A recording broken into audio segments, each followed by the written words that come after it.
From NDOT, Project Manager Jessica Miller. Jessica Miller from NDOT Fort Wayne District.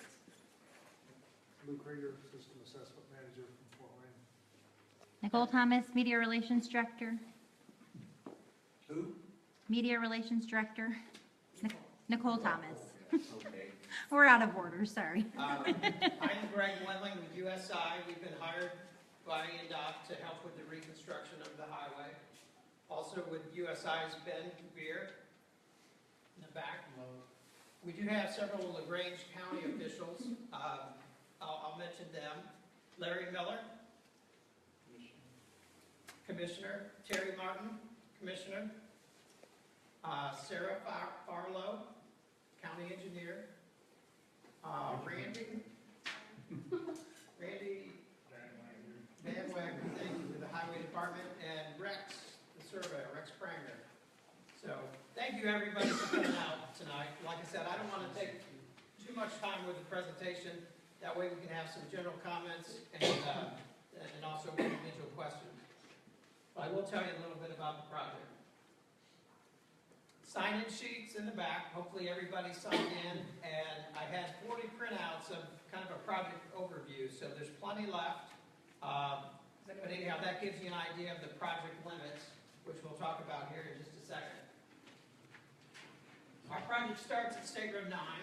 Whether we start a little bit east of 9 or at 9, that hasn't been worked out. But basically, we start at State Road 9 and run through the town on Defiance Street to 3rd Street.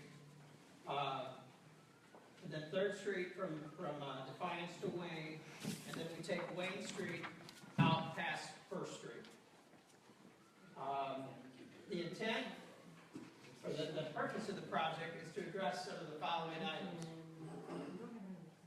Poor roadway condition, deteriorated sidewalk, sidewalk and curb that do not meet ADA standards, and also improve the drainage. Hopefully that shows up pretty good, but example, poor roadway condition, heavy alligator cracking, poor drainage, which causes some sub-base failure. So with new construction, that includes new subgrade and new pavement, and will help with that base failure that you see there. That include curbing? Yes, yes. Here's some pictures of deteriorated sidewalk. On the left, it's just old and has lost its surface and is uneven. And on the right, we see what some of the full tree growth does to sidewalk. So our project includes new curbing and new sidewalk. A lot of some of the sidewalk you see is very narrow, 3.5 feet. So the new sidewalk will be 5 foot, so a little wider. Pictures of non-compliant sidewalk and curb ramps. Even some of the new construction doesn't meet the slope requirements that ADA, American Disability Act, requires. The cross slope should be 2%, and there's areas where it's just too steep and does not comply. So we'll have new curb and sidewalk throughout that does meet all of the ADA requirements. On the other side of the other picture, that's the north end of the 3rd Street block. You know, it has a drop off, and we'll talk about that in a little more detail later. Poor drainage. I was talking with Rex. The drain tile was put in the late 50s. It's old. You have blocked inlets, blocked pipes, and just an old system. So part of the new proposal is new curb inlets and upgrade to the legal drain, the tile that runs from 3rd Street back to State Road 9. So that's part of the proposal. kind of a process where we are and where we're planning on going. We're in the very early stages. Right now we're working on an engineering assessment report, which is step one. This is just a public meeting, informal public meeting as part of the engineering assessment report. After this meeting, we'll finish the report and move into the design phase. That design phase has a lot of steps, including environmental approval and having a public hearing and purchasing right-of-way and getting all the way to final plan. So, timeline today, public meeting for the engineering assessment. If we leave here from February to November of this year, we'll be working on preliminary plans, environmental document, and we'll try to have a public hearing where our environmental document gets developed late this year. I said November, December of 17. So it'll take 10 months to get the environmental almost done. And then that public involvement is a portion of the environmental. Then after the public involvement, the hearing, then the environmental can be approved. After the environmental is approved, we start the right-of-way appraising and buying process. So there will be some right-of-way acquired for this project.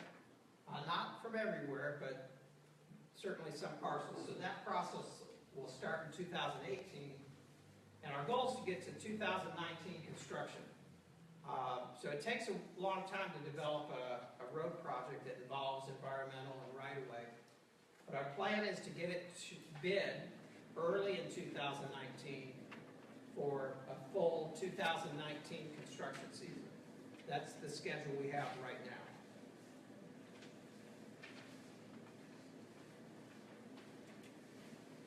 As part of that process of what to do with State Road 120 through town, you look at different alternatives. One is turn your head and ignore it, do nothing. We chose not to do that. Maybe we did it too long, and now it's time to do something besides that. Something else would be just mill and resurface, make it look pretty for about a year or two, but not really address the real problems that we have. Those options were considered briefly and dismissed because between the forces at INDOT have realized that it's time to reconstruct through town. I don't know if that shows very good. If you can't see, we have those typical sections on our plan sheets in the back, but what we're proposing, more or less through town, is 12-foot travel lane, curb and gutter everywhere. So right now, if you start at 9, there's areas that don't have curb, and then you get into the curb areas, and then as you head out of town on Wayne Street, you get out of the curb as well. The proposal is to curb and gutter everything. That just helps with the drainage and helps keep our footprint within the right of way. So new pavement, new curb, a buffer zone, grass strip, and then sidewalk near the back of the existing right-of-way.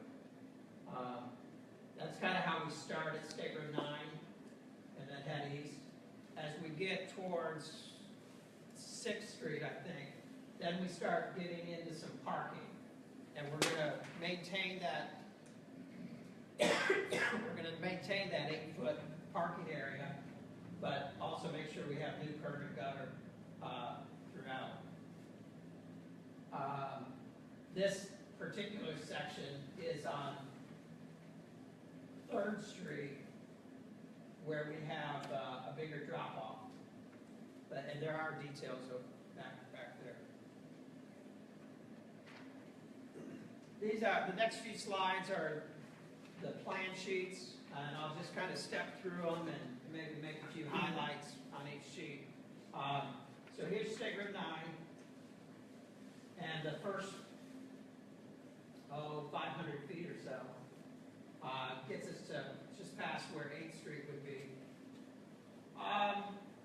Storm sewer outlets at Pigeon River. So, like I said, we'll have a new storm sewer that runs all the way from 3rd Street, comes here to 9, and then because we're increasing the size of the existing pipe, we're going to have to chase that all the way down towards the Little Pigeon River.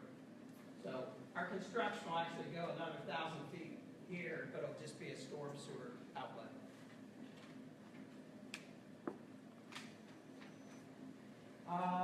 The next block includes 7th Street, 6th Street. This is where we widen out to start the parking.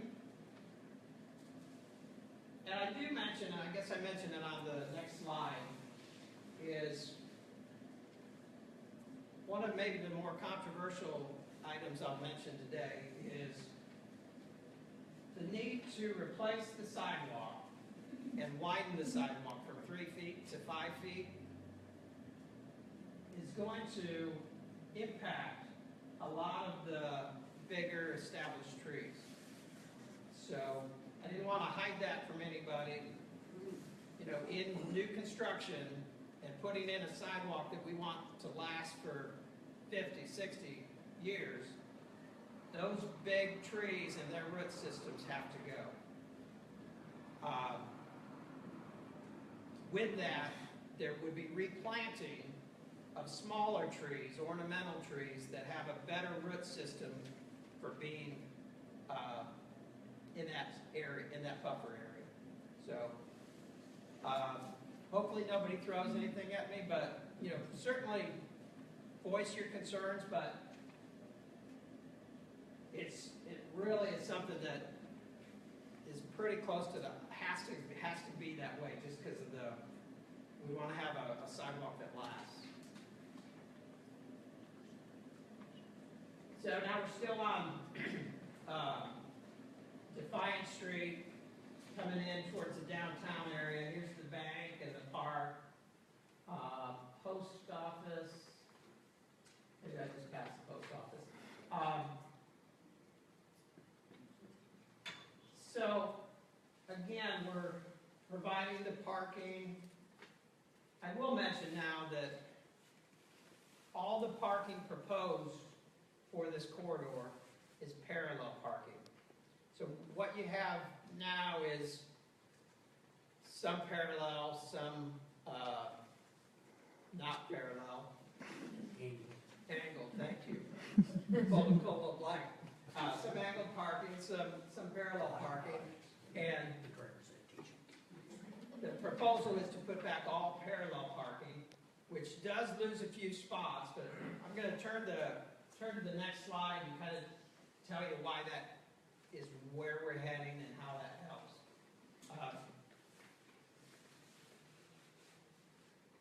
What we're showing here on the 3rd Street block is some ADA compliance. And what we do is we have a ramp that's at the floor elevation. So right now, if you walk out of those buildings, there's a step, which isn't very good for wheelchairs. So we'll ramp up to the floor elevation of the building, and then come back down 6 inches to a sidewalk elevation. And then you have to have a certain width for your ramp and a certain width for your sidewalk. And by going to parallel parking, it helps to meet the ADA requirements. So that's our initial thought on how we are handling some of these concerns.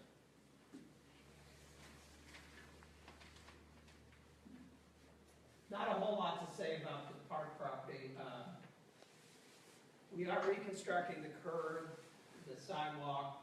It will require right-of-way from the park, because right now the right-of-way is basically the edge of pavement. So the curb and sidewalk today is on park property.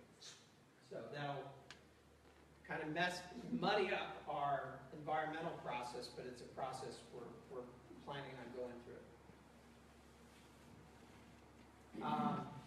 As we move on down here, I can't see it very good, but there's like an access point to a basement that's in the right of way. Our plan there is just to curb and leave it alone. So we're not taking it out, we're not filling it or anything like that. Just by going to curb and gutter, we can avoid impact to that. Here's some examples. These are from Angola, Indiana, just down 20. Kind of similar situation where you have building elevations that are much higher than the edge of pavement. So I envision what we have here, like on the 3rd Street block, being a little bit like this, where our sidewalk, well, actually, I have another picture that it's somewhat two-tiered. There's steps in the middle, it's two-tiered, and it provides for the ADA compliance. And that's just an example of something that we're considering and a possibility on how this works out. Because we have to meet the requirements, and there's different ways to do it, but this is something we're considering. And then finishing up the project, we're going down Wayne Street. Again, we're proposing curb and gutter the entire way. And with the curb and gutter, what we're doing is, it's hard to see, but in general, we're lowering the road elevation by, let's say, 4, 5, 6 inches, so that the curb ties in pretty nice. So, in general, our whole road elevation gets dropped, and then we tie in at the back of the curb. Pretty good most places. And then we just finish up there at 1st Street. Maintenance of traffic. To do a total reconstruction, it's our plan to close State Road 120 to through traffic, set up a detour. The detour would be 920, US 20, not 120. That's me. That's, all right. I was doing good till then. And then 3. So our detour is 920 and 3. Access to homes and businesses certainly is a concern. And our maintenance of traffic plans will address that. What we plan on doing is reconstructing the roadway in sections. Not allow the contractor to mess up from 9 to 1st Street. What we'll probably do is have 2 sections on Defiance Street, a 3rd Street block, and then finish on Wayne Street. So we'll have short sections, and then we will mandate access through those sections. So not trucks, not through traffic, but access to homes and businesses. So there's a lot, like I said, we're early. There's a lot to work out, but that would be one of the key things we will work out is reconstructing while maintaining access.